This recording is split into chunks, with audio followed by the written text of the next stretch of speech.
Okay, everyone, good morning and good afternoon. Anyone's good morning in Canada, good afternoon in Europe, and even good evening in Middle East. Very welcome, ladies and gentlemen. Uh, I am really sorry I'm at meeting. Okay, very welcome to our webinar on HIIK's methodological approach to conflict research, mostly West Asian conflict analysis in 2020. I hope you are all well, staying safe and healthy. I'm Kazemzadeh from Ottawa, and it's my great pleasure to welcome you as the moderator to monthly seminar on theoretical and practical aspects of peace building and conflict prevention. Thank you for showing up on this morning. Before we begin this webinar, with our honorable guest, I would like to express my heartfelt gratitude to all of you who sincerely committed to this event to make it a success. First, we are very grateful to the rector of the university, Professor Shuttle Bouvet, for the tremendous support that Her Excellency provided as the host and also the monthly seminar organizing committee, at St. Paul University. Um, SPUSA, an academic club for peace and conflict studies. I see some of them attended today. Thank you to all of you. Secondly, we would like to express our appreciation to the Heidelberg Institute for International Conflict Research, especially Mostafa Bostani, to accept our team's invitation, and Isa Hamid to help us for advertising. Well, let me move on to today's topic. As all of you know, the academic field of conflict studies is relatively young, and although practice of the conflict resolution is as old as mankind, uh, integrating knowledge from multiple disciplines, conflict studies have formed by the broad foundation of interdisciplinary theory, research, and practice. From time to time, by the way, we need to update theoretical and practical concept in this field. One of the leading organization on methodological approach to conflict research is the Heidelberg Institute for International Conflict Research, HIIK, which you all know is an independent, non-profit, and interdisciplinary institute since 1991. By the way, they have been dedicating themselves to the research on the emergence, dynamics, and settlement of political conflicts worldwide. After a strong probably you heard about that in recent years. Um, More than 200 volunteer researchers are currently working at the HIIK in Heidelberg. Today we have one of their senior researchers, Mr. Mostafa Bostani, who gonna share his thoughts about the methodological approach to conflict research with us, and even how our interested in students can join them in Germany. Please let me introduce and to welcome His Excellency Mostafa Bustani, current head of the working group at the West Asia, North Africa, and Afghanistan, WANA, at the Heidelberg Institute for International Conflict Research in Germany. He has been a public policy consultant with the demonstrated history of working in the legal services industry and conflict studies with a focus on EU and Middle East relations. By the way, his experience in alternative dispute resolution, Islamic banking and finance, and political risk analysis. He's also graduated public policy and international conflict management from the Erfurt University in Germany. Well, it's time to learn more about how methodology can be used for different approach on conflict researchers. Just there, Mustafa, we have 20 to 30 minutes, and then we will have a short discussion with our other guests. By the way, dear attendees, if you have any comments or question, please use the public chats or Facebook comments. And even if we have enough time, don't hesitate to raise your hand, and then you can actually talk freely. Thank you, Mustafa. Ladies and gentlemen, please join me in welcoming Mr. Bustani. Mustafa, floor is yours. Very welcome. Okay, thank you, Hamid, for having me today. I'm very pleased to be here with you. And also, I would like to thank Academic Club for Peace and Conflict Studies at St. Paul University for organizing this event and also for your invitation. Just a few quick points. First of all, I'm a small disclaimer. I'm not representing the HIIK today here. So all the views and the statements are my own personal views and statements. And also thank you, Ahmed, for a short introduction of the HIIK, which made my work easier, though I will add some points to the ones that you mentioned in order to give more information about the HIIK as an organization, but you already mentioned some of it. Okay, I will do my presentations in 3 sections. First, I'll start with a short presentation of introduction of the HIIK, its background and its activities. And then I will go to the methodological approach of the Heidelberg Institute to conflict research. And finally, I will review some of the highlights and most important findings of the COBA 2020 regarding the conflicts in West Asia region. And before that, I should also mention that I am one of actually the heads of the regional groups for West Asia, North Africa, and Afghanistan.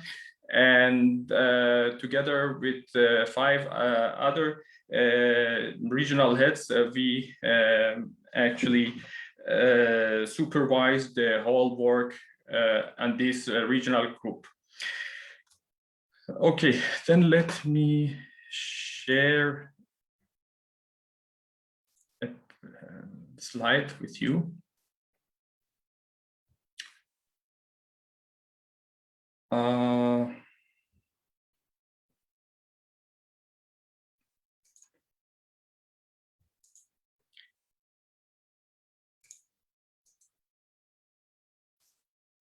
Okay, HIIK stands for Heidelberg Institute for International Conflict Research in English. So HIIK actually is the abbreviation of the German name of the institute. HIIK is a registered non-for-profit organization associated with the Institute of Political Science of Heidelberg University. It originally evolved from a 1991 research project called Cosimo, Conflict Simulation Model, led by Professor Fetch at the Heidelberg University. But then it continued its independent life as an organization, as an independent research institute. That project, actually, these kind of research projects are limited, but then there was a possibility to continue the work of the HIIK through a non-profit organization or a Verein in Germany. And this is the interesting part of the HIIK. So HIIK works financially and politically independent. So it means that it is not a think tank. It's a research institute, academic research institute. And for me, one of the interesting aspects of the HIIK is that it works completely independent, and it through the membership fee from the members, and is not dependent on any budget from any political parties or government or so on.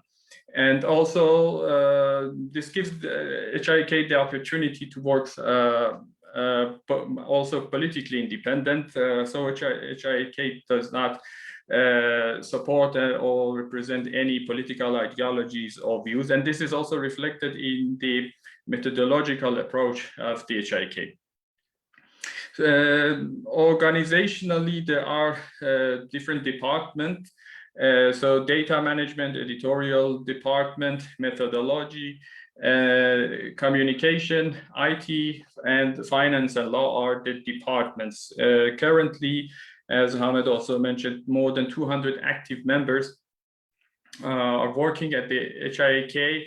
And again, interesting is that the whole work at the HIIK is done on a volunteer basis. All the positions from the board members through the regional heads, and also most importantly, the researchers are working on a volunteer basis. You can find more information about the HIIK on our website, hiik.de. And also, if you are interested to join the HIIK as a volunteer, so there will be a process of training and examining knowledge, and if you're fit, so you will be accepted there as a researcher, and you will be part of this great project. If you're interested, visit the website. Okay, then what does the HIIK do? HIIK is dedicated to the research, evaluation, and documentation of political conflicts worldwide. So the main products of the HIIK are the data sets that it produces. So there are different data sets presented on our website. You can go and check if you need more detailed information about the dynamics of different conflicts and conflict data, and also static maps in global, national, and subnational levels are part of the HIIK's activity based on different regions. So you can go to website, and these are also publicly available for students and researchers. And finally, conflict barometer, which is maybe the highlight of the HIIK's work, or the surface that everyone outside could see and refer to as the main communication tool of the HIIK regarding its findings and conflict. Here I have 3 versions of the COBA from the first conflict barometer from 1992, which was an 8-page document, very simple, and only in German language available. But you can also see the methodological approach of the HIIK, though it was developed constantly through time, and then it was revised and updated. But the highlights of the HIIK work is also recognizable there. The one in the middle is the front page of the conflict barometer from 2002. This is the first time that the HIIK represented its work in English for the first time. And this is a document of about 35 or 6 pages, and more detailed with more information and analysis. And this one, the one on right, is actually the last conflict barometer, 2020. and which in some minutes we will go through with more details. This is a document of almost 200 pages, and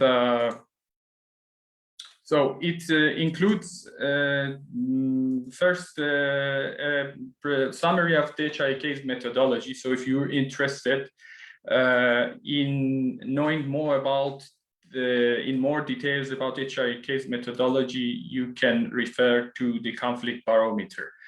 And also there is a section for global conflict panorama, global developments of the year, each year, like in 2020, in this last version, global conflict statistics and interstate conflict dynamics, as well as the decisions of the authoritative International Court of Justice, International Criminal Court, and arbitration. So these are reflected in conflict panorama, global conflict panorama. And another section is spotlight texts, like in each version of COBA, you will see 5 to 6 texts. These are spotlight texts, go in more detail through the conflict analysis, but not a specific conflict, but more about the general trends or analytical point of the researcher, or mega trends or things like that. So these are the methodology of the HIIK. These are actually, I would say, texts that are written more freely. So they are not conflict texts in its narrow sense, but more information and analysis. So, for example, you see one spotlight text called "Media on Lockdown," which speaks about telecommunication restrictions in times of COVID-19. And a text from Belarus, for example, the confrontation in Belarus, and so on. And finally, the conflict texts, which constitute the main part of the conflict barometer in different regions, in Europe, in sub-Saharan Africa, in the Americas, in Asia and Oceania, West Asia, North Africa, and Afghanistan. So these are the regional groups of the HIIK, and you will find the conflicts related to each country under these regions in the respective part.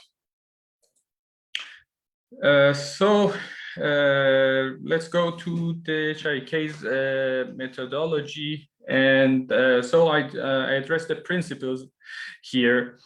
A political conflict, according to the HIIK, is an incompatibility of intentions between individual or collective actors. So there are 3 important attributes of any conflict. They're actors, measures, and issues.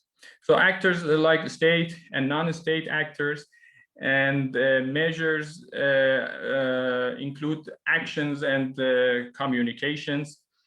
And issues could be as different as system and ideology, national power, autonomy, resources, and etc. So it means that according to the HIIK, actors in a conflict have different intentions, regarding specific issues which result in taking measures against each other, and this constitutes the foundation of the political conflict. Since 2011, assessing the intensity of a conflict is part of the HIIK's methodology. So HIIK analyzes and distinguishes conflicts in 5 levels, which are disputes, level 1. Level 2 would be non-violent crisis. Level 3 would be in violent crisis. Level 4, limited wars, and level 5, wars. So these are actually from less violent to wars, full-scale wars, which are the most violent conflicts. The first 2 disputes and non-violent crises are obviously non-violent, and the 3 violent crises, limited wars, and wars are violent ones. In order to assess these levels of conflicts, so there are indicators, and the indicators according to HIIK are quantitative and qualitative. So quantitative are casualties, which is normal in conflict research studies, and but also weapons, personnel, refugees, and IDPs, and distractions.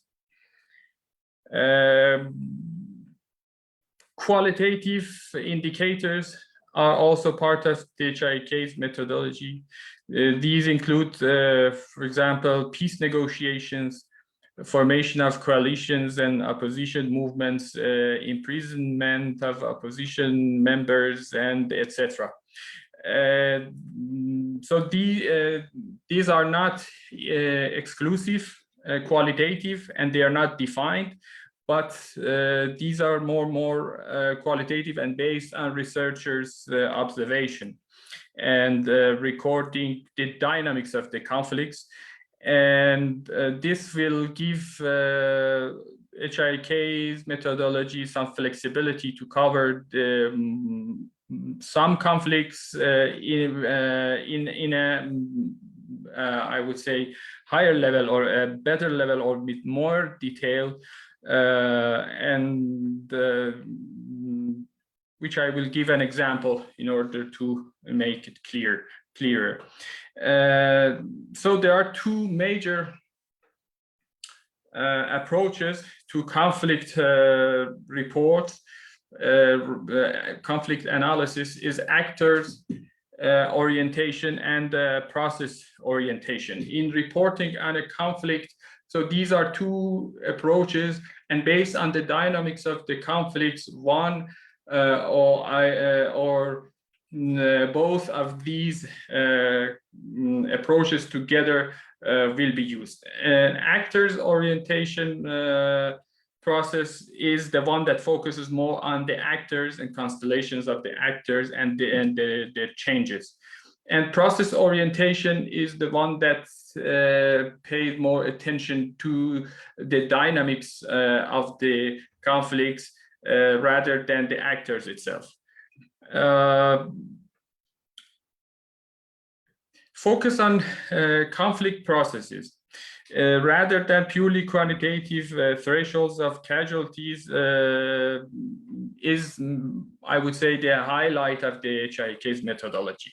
It enables the analysis of political conflicts with more detailed and more empirical foundation. And one example would be the political opposition conflicts, because in a lot of political opposition conflicts, if, for example, and specifically if they are not violent or that violent,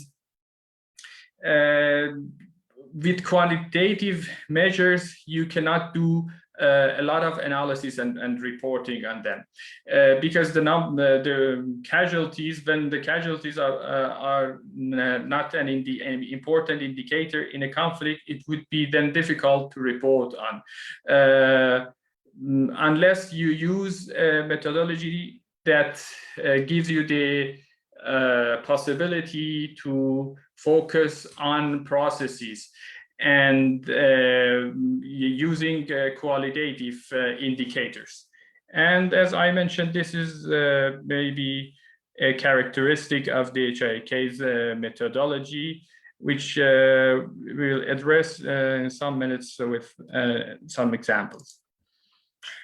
And with this, let's move to the third section of the presentation, political conflicts in West Asia in COBA 2020. But before that, let's address a methodological question regarding the naming of the group or the region, to use West Asia or the Middle East. In 2020, the HIIK renamed its regional working group, Middle East and North Africa, or MENA, as it's the abbreviation is known, to West Asia, North Africa, and Afghanistan. So the great change is renaming Middle East to West Asia. HIIK's announcement regarding this is that the new name follows the latest scientific practice and ensures that the geographical naming of all 5 regions is more uniform. Moreover, we think it's more politically neutral. So we are aware of the problem associated with the name Middle East, which is, the critics say it's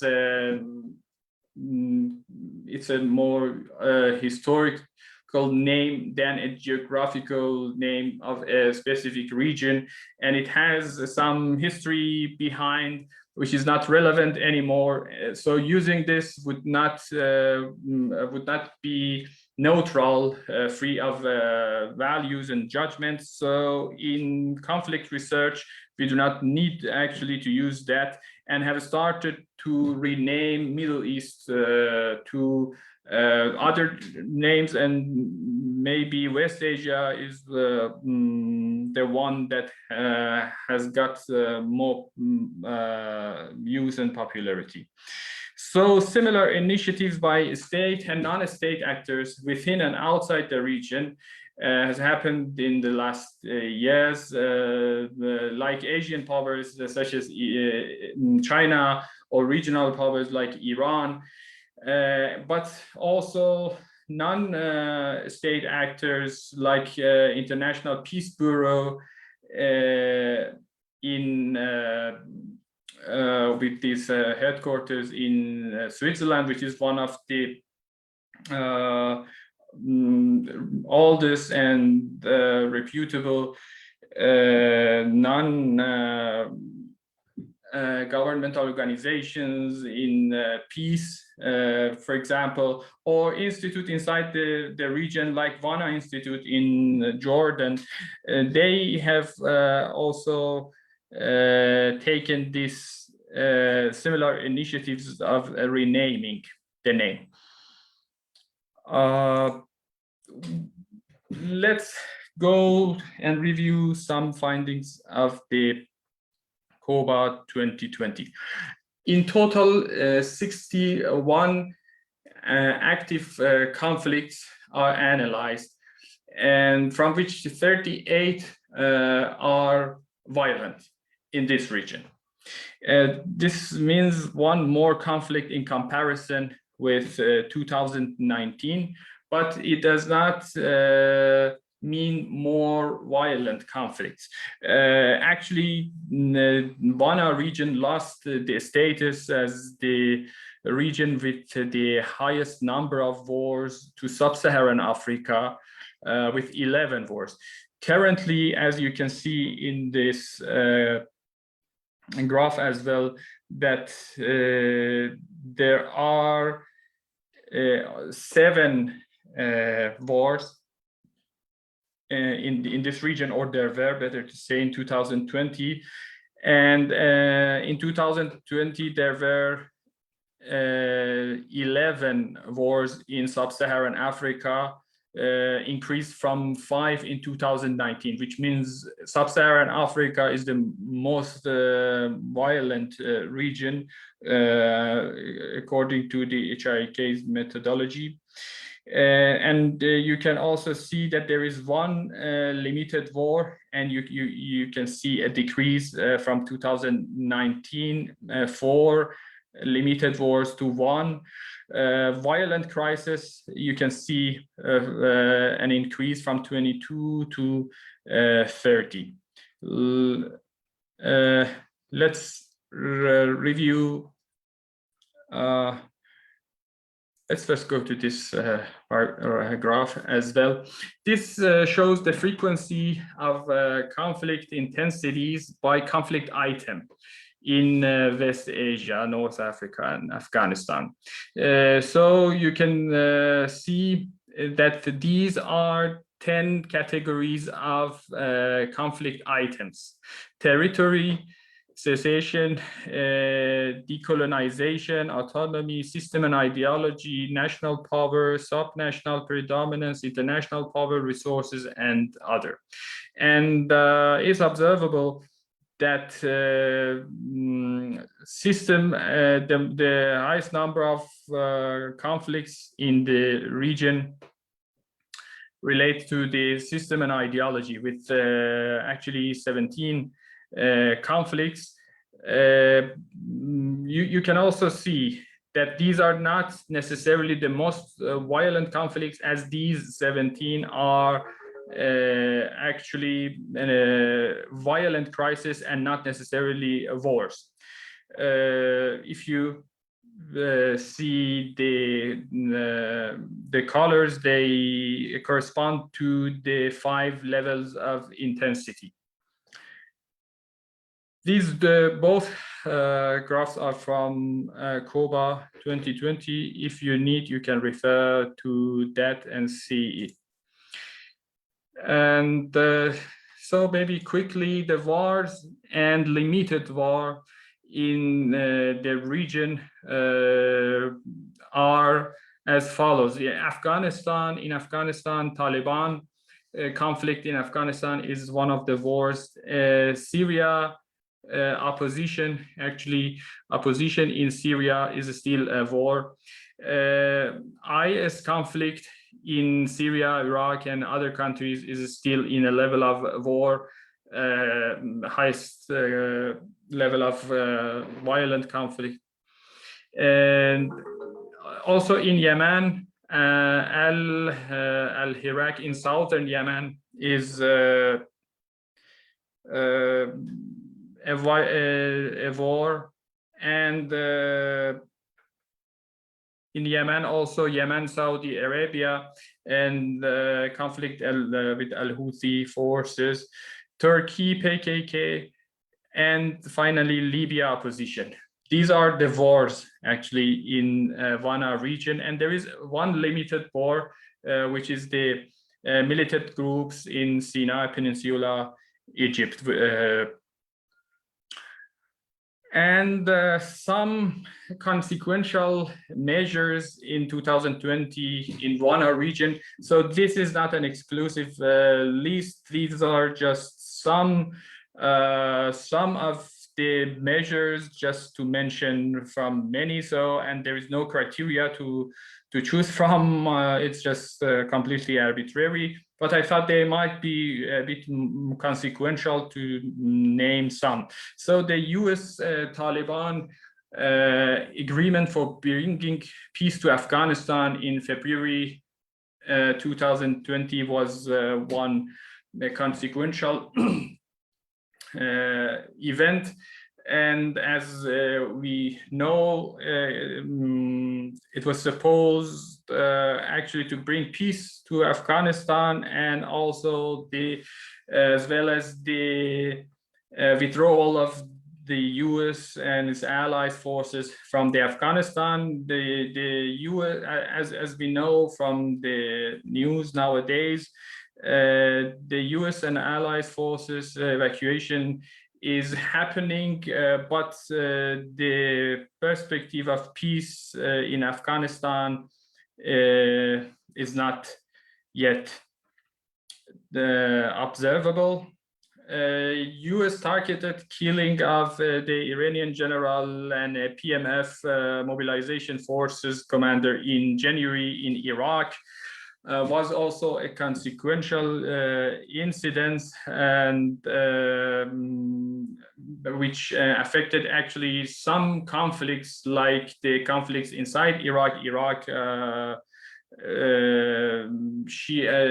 Shia militant groups, as well as Iraq opposition, and also Iran-US conflict escalated. Iran-US conflict from non-violent conflict to a violent one, and about which, by the way, I wrote one spotlight text. If you're interested, you can go and check. And finally, Russia-Turkey ceasefire in Idlib in March also is interesting to notice, which brought some relative level of calm to the conflicts in Syria, as it required joint patrols of Turkish Russian patrols along some strategic highways in Syria, and so also it had an effect of relatively calming some conflicts. With this, I finish my words here. Thank you very much for your attention, and I look forward to comments and questions. Thank you, Mostafa, for the outstanding lecture you gave. It was really informative, interesting, especially for me, that who actually always interested in Heidelberg Institute. Okay, let me actually see what we have. Okay, I received a couple of questions. By the way, actually, you can ask from Mostafa directly. Okay, I'm going first go for Anna's questions. Anna actually asked you two questions. First, how do you define and distinguish war from limited war? How did you define, and how do you see, I mean, specifically probably in barometers, conflict barometers? Thank you very much for this interesting question. Yes, the thing is that I had almost limited time to explain the HIIK's methodology, but the thing is that it's a bit more complicated than what I presented. I just mentioned some more important aspects. So regarding the measures, there are indicators, qualitative and quantitative, and there is a system of numbering for each. Like, for example, the level of violence in each of these five is, again, there is a different levels corresponding to each of these. For example, each indicator, like weapons, there are two levels of, for example, light and heavy weapons, and also using weapons, like heavy use of weapons or light use of weapons. So regarding the weapons themselves and regarding the use of them. this means that a table of 4, 2 by 2. And for each of these, there is a number. And so this is the job of the researcher. This I only described one indicator, but this is also regarding personnel. For example, what is the number of personnel involved? Is it less than 50? The threshold are 50 and 400. So less than 50 is given number 1, for example. Between 50 and 400 is one number more, and also more than 400. For each indicator, there is this numbering system. And so at the end, you have to do this with different indicators like personnel, like casualties, like IDPs, refugees, in order to come up with the exact number which corresponds to one level of conflict. So I hope that I answered this question. So it means that the wars and limited wars are both high intensity violent conflicts. What makes different is the level of conflicts according to the indicators and to the numbering system that the HIIK employs. Okay, thank you. Actually, let me ask the second question. Anna's second question. Then actually, Anna, if she wants, she can actually join you and ask more question, or even if your answer actually wasn't complete, she can actually join you. Okay, can you explain? Can you also explain why this methodology is unique, and how does it differ from the others? I mean, probably other methodologies. Okay, thank you for this. This is also an interesting question. I could not address it properly. As I briefly mentioned, what from my personal point of view makes HIIK's methodology different is operationalizing qualitative measures as well, not relying specifically on quantitative data. So what I see different is I understand that this is very difficult, operationalizing qualitative indicators, but the HIIK has tried, HIIK's methodology tries actually to use both of them, building on both, because then relying specifically on qualitative measures would make it the work more subjective and brings less objectivity to work. It makes it more like personal views or opinion or political analysis than a work of a conflict research, which requires more objectivity. So to address your question, what is unique is, as far as I understand, is the capability that the HIIK's methodology brings in order to report on the political dynamics of conflicts, not relying on the quantitative data which is available. For example, nowadays there are different projects from Uppsala to ACLED to different ones. And what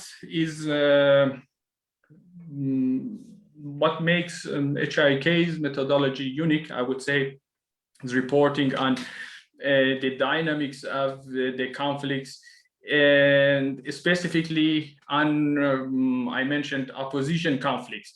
In opposition conflicts, for example, when they are not specifically violent and you do not have a lot of quantitative measures like casualties, or you do not have at all, with the quantitative data, you cannot do much regarding these conflicts. So you have to omit them.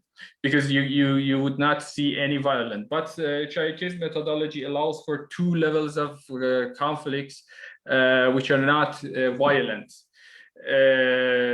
So this might be something that distinguishes the work of the HIIK.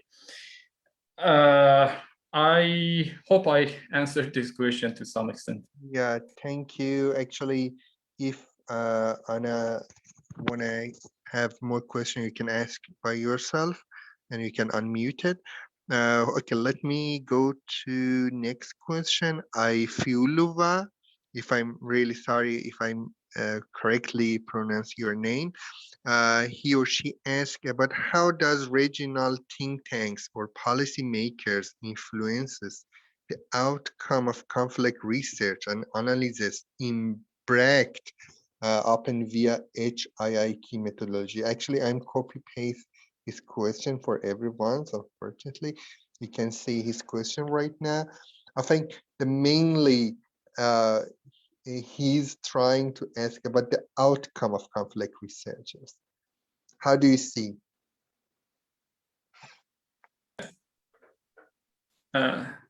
Sorry, I'm not sure that I have understood the question correctly. Let me, how does it engage in collaboration with think tanks and policymakers as a method of research? Okay.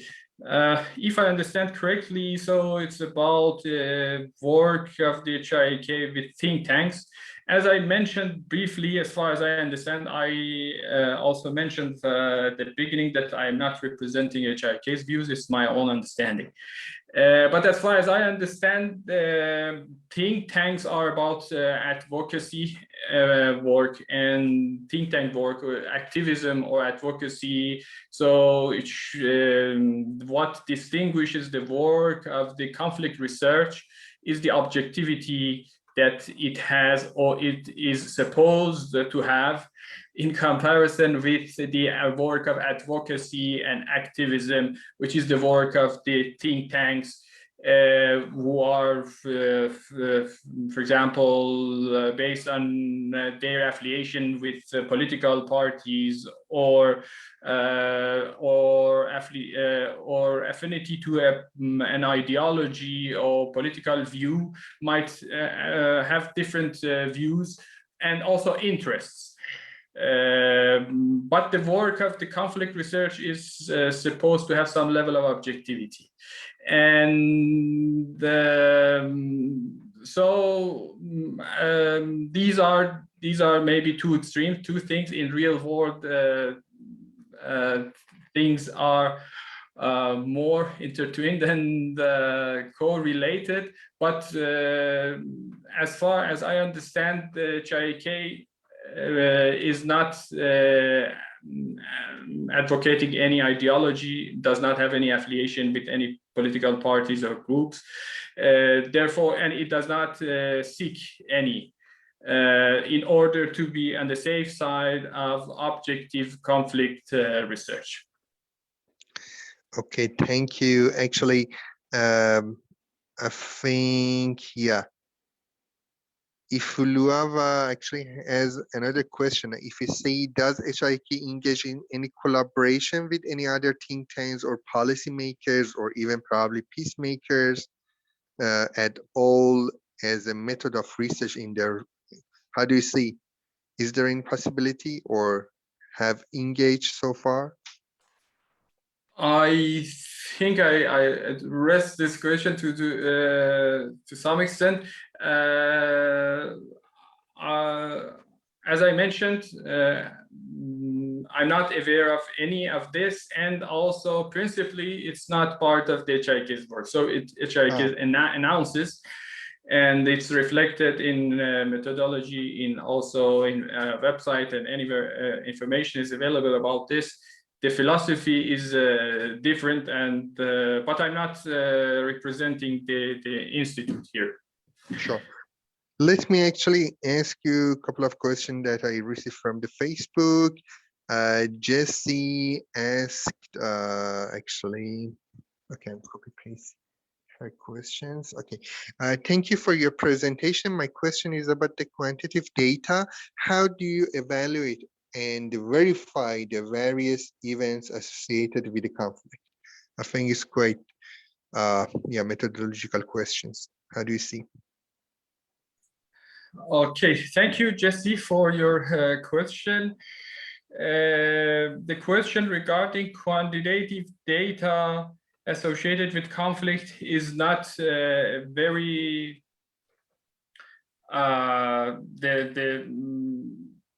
problematic, I would say. I tried to explain to some extent the methodology of the HIIK and also operationalizing the indicators, quantitative indicators with the system of the numbering, the system that I mentioned. You can, of course, refer to the conflict barometer to see more details on that. But personally, I don't think that the quantitative data would be the problematic part.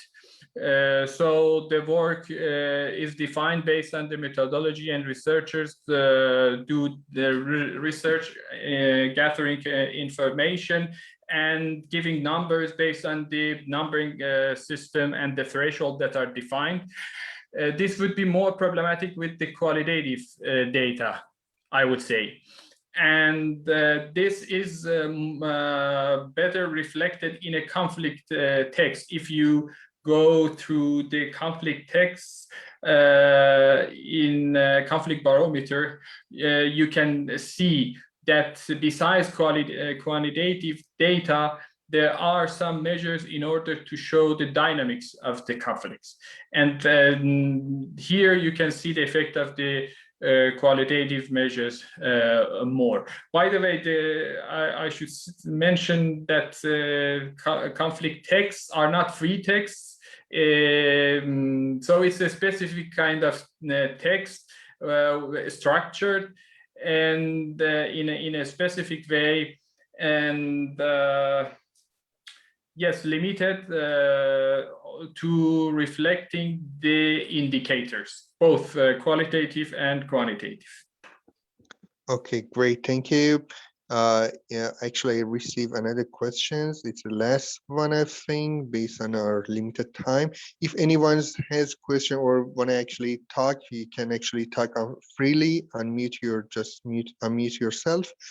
Otherwise, I'm going to copy paste the last question from the Facebook. Sarah asked about the HIIK internships. Actually, she asked, does HIIK accept the internship from other continents such as North America? Probably, yeah, she's one of our probably students, or she's from Canada. Okay, thank you, Sarah, for your question.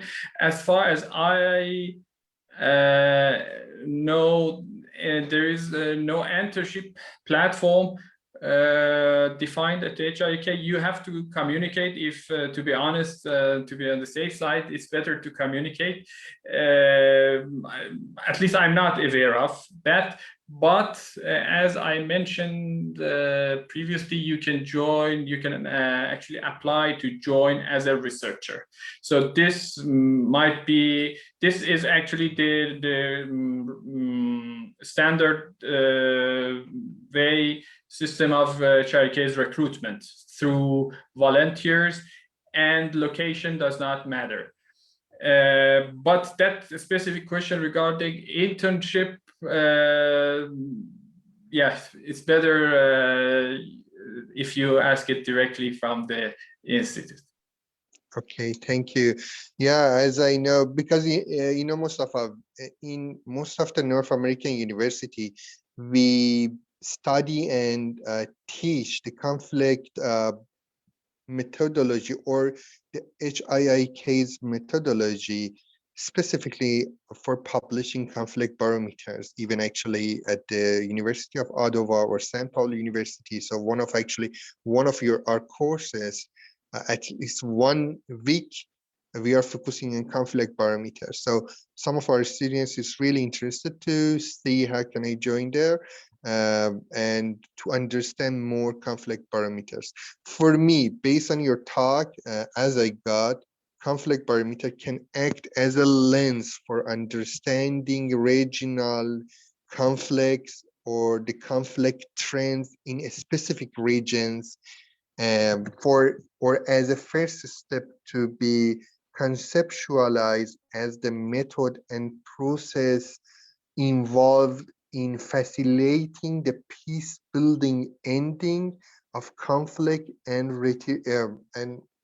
maybe conflict reconciliation or conflict resolving. I think it's kind of the first step to understand for other organization and for our students. If I got very well, I hope sure.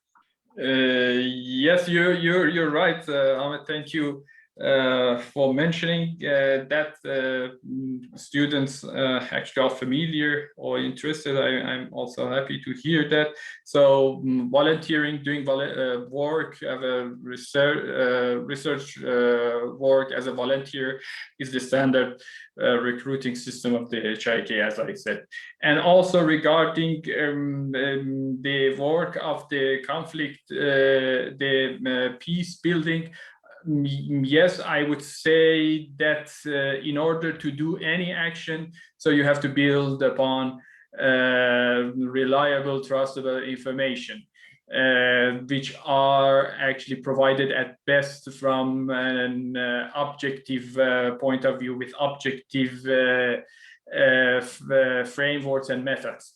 And the HIIK tries actually to provide such information, and more than information, reporting on the, so I would say to make the information meaningful in a way of reading text. HIIK texts are short texts, but give you a good review of the conflict dynamics in 1 year. So it's a good start, sure. And yeah, definitely. Okay, thank you. Thank you for your conclusion and remarks. We are all sure with your actions and your team's efforts, we will be seeing improvement of conflict research in these cases. Okay, anyway, I sincerely hope you enjoyed today's events. Thank you for your participations, especially our students at the University of Ottawa and St. Paul University, and our followers from Facebook. Don't forget to follow our social medias for getting more updated on our coming events and publication. Thank you, everyone, and have a lovely day anywhere. Thank you.